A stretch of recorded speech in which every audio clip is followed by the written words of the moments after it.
welcome to the channel, Retired Don't Give Up. As you can see, it's cigar night, one beer night, and we're gonna watch the sunset. I've changed a few things. I've got my other camera set up just on the sunset, mostly because I can't get it to focus.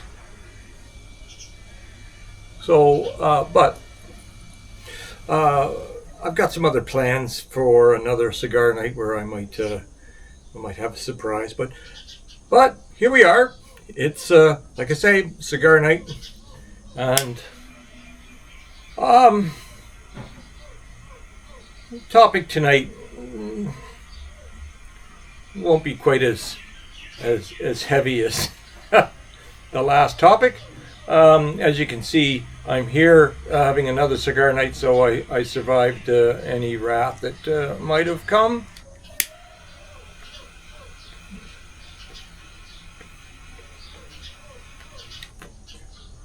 Of course, I'm talking about my last cigar night. The topic was being married to a Thai woman.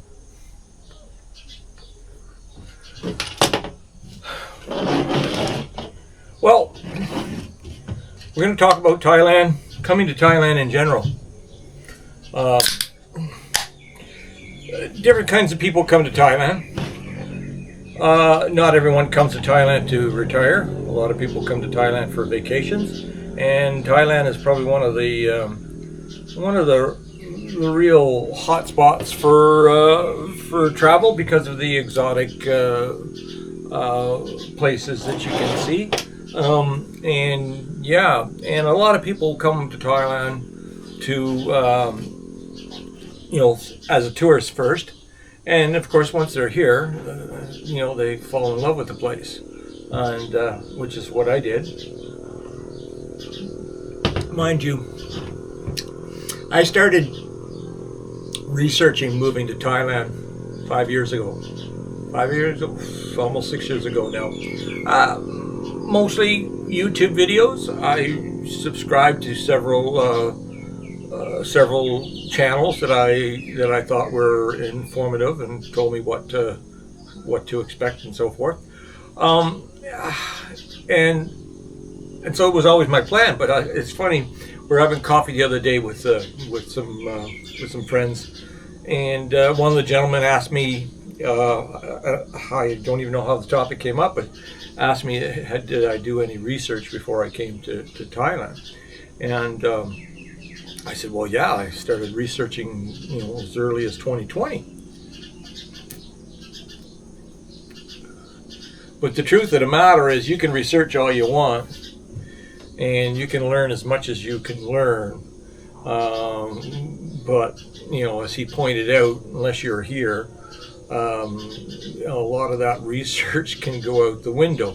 A lot of that research can be very vital information, but still, you have to come here to see it, to believe it, to witness it, and that's of course what I did. Now, a lot of people have the same dream as I have of retiring here, and a lot of people have the same reasons. With me, it was purely financial. I knew that at my age that I couldn't afford to stop working. I was going to have to work until I dropped. And of course, as a lot of you know, my health was not very good when I first came here.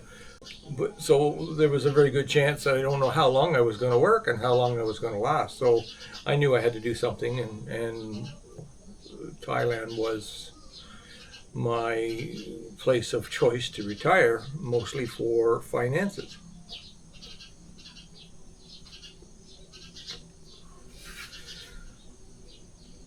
But again, and of course I also came because I did not want to spend the rest of my life alone.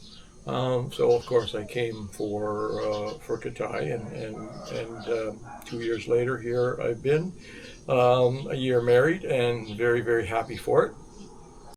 But the thing is, again, if you want to come here, or you want to retire here, you don't just pack up, sell everything, and come over, you can do that. But again, I've been here 2 years and I'm still learning. I'm still learning lots, and I have lots left to learn. But if you come here, you will find if you come here to do that, you're going to find the cost. You're going to find the drawbacks. You're going to find the red tape of Thailand. All these things they're prevalent. Getting visas and finding a place to stay and deciding where you want to stay. I remember when I first came here, my thoughts were I had three places. I was thinking Hoi Hin, I was thinking Jomtien, Pattaya, and I was thinking Chiang Mai. And of course, without visiting these places, how do you know, right? And again, you only know from the research that you've done. We did end up in Chiang Mai, but it was convenient because, of course, my wife lives in Pair, which is two provinces over. And it made sense to live in Chiang Mai for 6 months and to climatize to being in Thailand. And of course, I hadn't made that final plan when I first came. It was like, okay, I'm going to go and live there and not be a tourist. And there's a big thing. You come here for 2-3 weeks and then you think, oh, it's fantastic, I'm going to go and stay. I highly recommend not doing that. What you need to come here. You need to take the time. You need to go to some of these different places and live. You just got to live. And coming for a month, still, you got to come for 2, 3, 4. Perfect number is 5 to 6 months. You come for 5 and 6 months. By the time you get around to month number 2, month number 3, you're no longer a tourist. You're living here, and you start to see things that you wouldn't see as a tourist. All the touristy things, the glitter. We're going to go here. We're going to go there. We're going to do this. We're going to do that. And of course, when you're actually living here, you don't do this, you don't do that. Yes, you plan your vacations, you plan your trips, and you do things that make up your day. In my case, we go on motorcycle trips and day trips, sometimes overnight trips, sometimes 2 or 3 day trips, because the motorcycle has the ability to do that.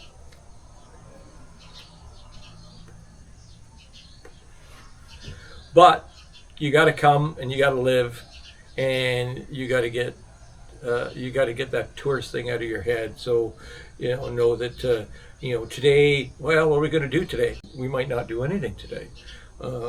Today we may just do some things around the house. Today we might write some memoirs or whatever you may do. In my case, speaking of what will we do when you're retired, one of the important things to do when you're retired is to have a hobby and have something to do. Because the truth is, when you're just living here, well, days go in, days go by, and it's just part of living, and it's where you're hanging your hat. And again, you may not do anything today, but so you need to have something that will take up your time, something that you enjoy doing. And if you don't, and if drinking is one of the things you enjoy doing, that's probably going to be very detrimental in the long run. I myself, 1 beer, 1 cigar, 1 week. I think it's a little more than a week here. But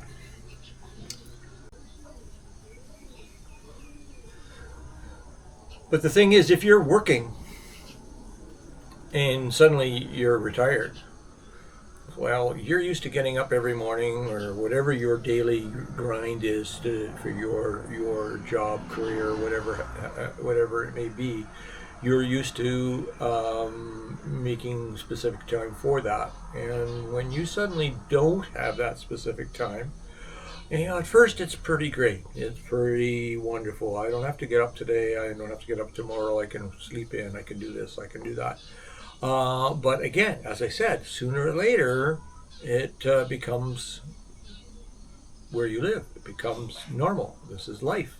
And if you have a lot of money, well, then you can obviously travel and you can do stuff, and you can certainly, in this country, you can keep yourself very busy if you can afford it. But if you're like most of us that are coming here to live on a budget, to make your money go farther than it would in your home country, or even in my case, if I didn't come here, I would still be working. So just the fact that I could stop, take the money, the little bit of money I had, take my pensions, and I can come here and live. And so you need to have something that's going to keep you busy.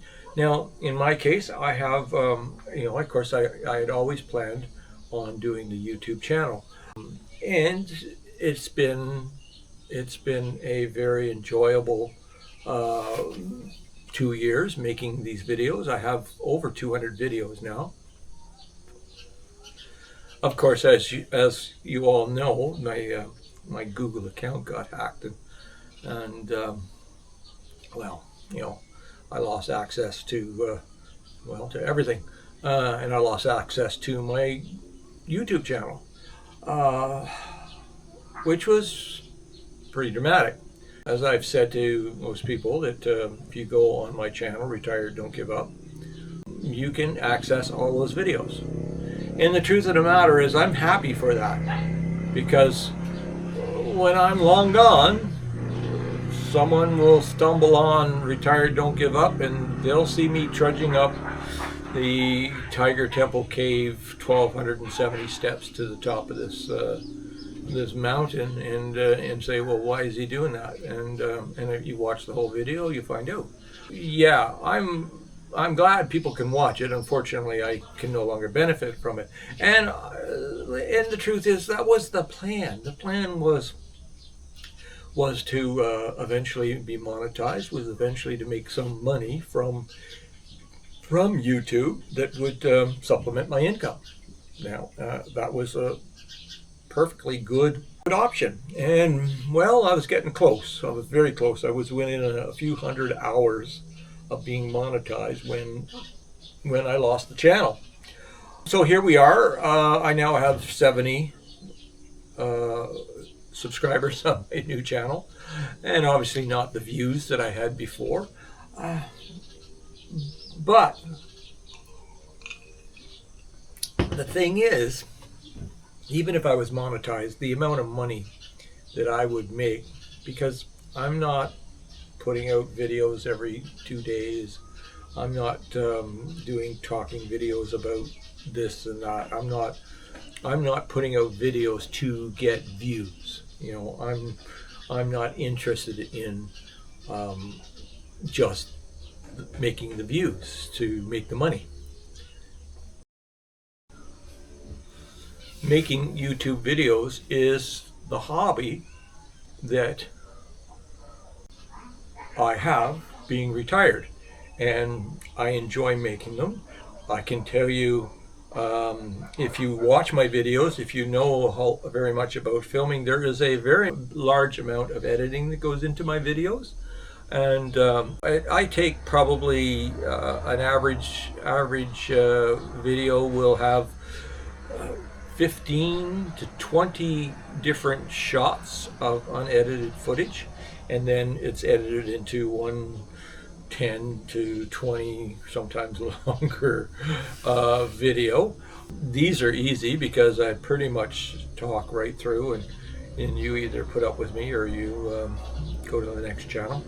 But the thing is, I'm more interested in doing a quality video and learn through editing and learn through camera angles and learning through, because it's a hobby and it's new to me. I mean, yes, I've been doing it for 2 years, but it's still new. I once talked to a YouTuber friend of mine, YouTuber acquaintance, Lucas from Ride for Kicks, and I told him, I said, you were one of my very first channels that I subscribed to, but when I watch your videos now, I don't necessarily watch your videos for the content that you have. I watch your videos for the techniques, the editing techniques that you do with your camera, and I find that is more beneficiary to me to doing my videos.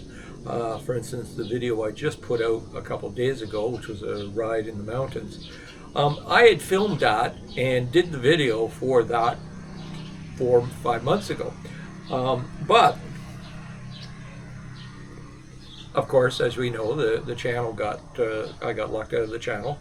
But I didn't have the video still in my file, but I had the raw unedited footage. So I decided to completely not necessarily remaster it, decided to completely re-edit and make a whole new video. Now a lot of it is the same. I added some footage. I changed some of my my editing techniques. I changed some music, and I'm very happy with what I did. It's not getting very many views for the simple fact I have 70 subscribers, and it's getting more than 70 subscribers. So I thank all my subscribers for watching the video. But the point is that I'm trying to make is I don't expect to make any real money from YouTube. I thought I was, but I no longer expect to make money from YouTube. My goal now is to continue to do videos because it's my hobby, to strive to be a better videographer. Is that the word? And if I get more subscribers and if it eventually becomes monetized, well, so be it. I'll be forever grateful. But the main thing is I want to continue with my drone work. I want to continue with bringing interesting topics, and that's it. It's my hobby. So if you're going to come to Thailand to live permanently, and if you're retired and you've just newly retired, well, those are all things that you got to get used to. And well, it's certainly worth it. And Thailand is an amazing country. It's not perfect, but it has a draw that brings people here, and they usually leave happy. So the weather is obviously a big plus. I mean, we're in the northern of Thailand, so the sun has now gone down, and of course the temperature, that sun is no longer on me, and I'm already noticing the temperature drop. And now it's not going to drop as much tonight. The real cold nights are maybe not quite over, but they are essentially over. It'll probably drop down to about 14, 15 degrees tonight, and it did get down to 10. And now, if you're in Saskatchewan, Saskatoon, or 10 degrees above freezing, you're going to think that's downright balmy. But trust me, when you are already climatized to living in Thailand, yeah, it's not. So, short video tonight. Sun's gone down. Of course, obviously, I'm going to enjoy my cigar and my beer. Thailand's an amazing country. I don't recommend it for everyone, but if you are thinking of retiring here, you should do it sooner than later. I have a good friend, subscriber now in Australia, 68 years old, and it's like, you got to retire, and if you don't retire, the time that you have to retire is limited, and everyone is different. Not everyone has the ability like I did. I have to say, although I certainly sacrificed a lot to come here, but they were just things. They were monetary things, but I didn't have any family per se that was stopping me, like where my parents would have been alive and so forth. So there was I was very fortunate and lucky to be able to come here, and I acknowledge that, and I am forever thankful. Yeah, a lot of you are going, oh, I'm coming as soon as I can. Well, if you can, the sooner you can come, the sooner you're retired. Uh, yeah, the better it will be, because unfortunately we work too long, and as my good friend Les says, average age, male age, is what, 80, 86, 85, 86 years of age. And if you're my age at 66, that's like 20 years. So the bulk of my life is behind me, and there's very little in front of me. So you need to enjoy what you can when you can. This is Thailand. And until next time, bye for now. And remember, don't give up.